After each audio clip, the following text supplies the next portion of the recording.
ఈ లోకంలో ఏదేదో చేయాలని ప్రయత్నిస్తారు, మందిరానికి వెళ్తుంటారు, ప్రార్థన చేస్తుంటారు.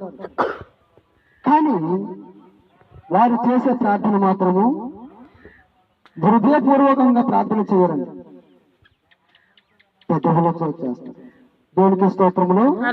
వాక్యం ఏం సెలవిస్తుందంటే మత్తయి సువార్త 15వ అధ్యాయము 9వ వచనము, ఈ ప్రజలు తమ పెదవులతో నన్ను గణపరచుదురు గాని వారి హృదయం నాకు దూరముగా ఉన్నది. మనసులు కల్పించిన పద్ధతులు వైపదేశములను బోధించుచు వారు నన్ను వ్యర్థంగా ఆరాధించుచున్నారు. ప్రజలు ఎలా ఆరాధిస్తున్నారు అన్నట్టు వ్యర్థముగా ఆరాధించుతున్నారు, హృదయం సమర్పించుకోకుండా ఆరాధిస్తున్నారు. ఎంతకాలము నీ హృదయాన్ని వెలుపలికి ఉంచదు, ఎంతకాలము నీ హృదయాన్ని సమర్పించుకోకుండా ప్రభువును ఆరాధించదు.